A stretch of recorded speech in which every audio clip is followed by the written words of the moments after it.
Bonjour, bienvenue, je voulais vous faire une présentation d'oracle. Ici j'avais envie de vous présenter le Neo Tarot qui a été, pour une fois là je peux vous le dire, traduit en français, on est content. Donc voilà comment ça se présente, c'est un assez gros coffret quand même avec un livret qui est bien, je vous le montrerai d'ailleurs. Le jeu donc de tarot ici.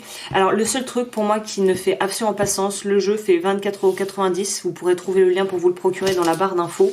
Ce que je ne comprends pas, j'ai dû faire un espèce de petit bricolage moi-même, c'est que le livret à la base est collé à la base, c'est-à-dire qu'on ne peut pas sortir le livret du coffret. Ça, je trouve ça absolument débile.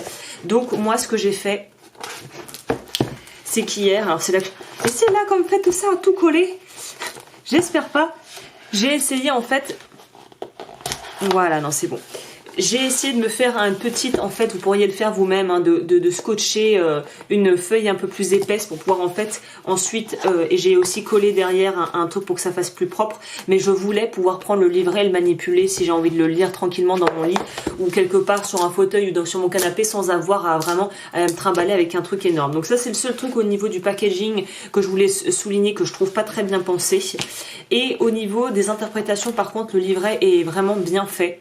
Il y a les interprétation, la signification à l'envers, et ce qui est génial, c'est la première fois que je vois ça dans un tarot comme ça, c'est l'autrice nous propose des soins personnels qui vont être en fait très axés de développement personnel. C'est ça que j'ai oublié de préciser mais qui est très bien pensé avec ce tarot, c'est que on est sur du développement personnel et je recommande vraiment pour les personnes qui sont déjà amatrices du tarot, je pense qu'il faut quand même avoir des petites bases pour pouvoir utiliser ça correctement, comme tous les tarots d'ailleurs, mais il est très axé de développement personnel, donc ça a été mis en place par Jericho Mandiber, mais celle qui a fait les graphismes, c'est une illustratrice, me semble-t-il, c'est marqué à la fin.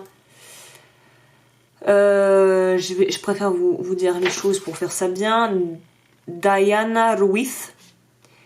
Diana Ruiz, ouais c'est ça. Donc c'est une illustratrice qui est installée en Argentine à Buenos Aires. Donc voilà, c'est elle qui a fait le graphisme et je trouve que c'est un très bon choix. Ça a été un très bon parti pris de faire un graphisme comme ça très poussé. C'est aussi un tarot qui pourrait être très bien pour les personnes qui veulent travailler justement leur masculin et leur féminin.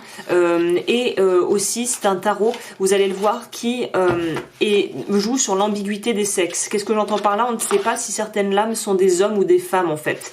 Et je trouve ça hyper novateur pour le coup. Ça nous apporte une fraîcheur au niveau du tarot qui est beaucoup plus contemporain en fait que beaucoup d'autres choses qu'on peut retrouver. Voici le dos. La qualité de carte, je vous l'ai tout de suite, est pas topissime. Dommage qu'ils aient pas mis un peu plus le paquet sur la qualité.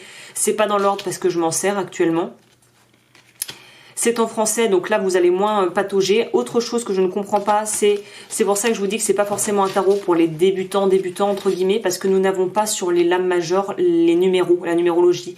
Voilà, donc la 13 par exemple, c'est l'arcane sans nom, c'est la mort. Ça je trouve que c'est vraiment quelque chose de dommage qu'ils aient pas mis les noms.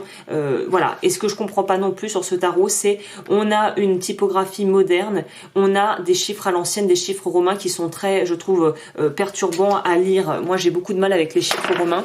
Et surtout quand je vois un tarot comme ça qui a l'air très novateur et très contemporain, je trouve que ça fait tâche moi ce genre de chiffres.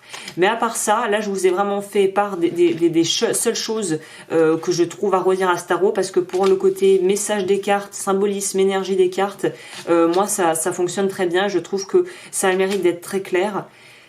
Et comme je vous le disais, ce qui est hyper intéressant, c'est de pouvoir avoir des personnages où on ne sait pas si ce sont des hommes ou des femmes. Il y a un truc vraiment plus presque neutre qui permet de pouvoir se plonger dans les cartes et au final de pouvoir voir ce qu'on a besoin de voir en fait.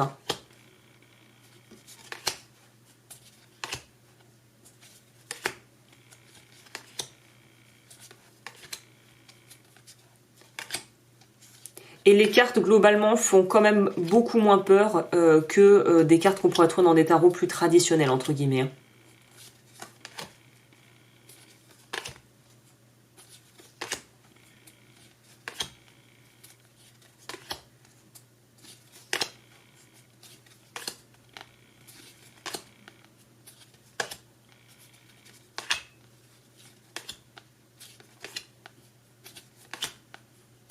Si vous aimez ce genre de vidéo, j'ai toute une playlist en barre d'infos où je en fait montre tout ce que j'ai pu, tout ce qui a pu me passer entre les mains au niveau tarot et oracle. Donc si ça vous intéresse, n'hésitez pas à les regarder.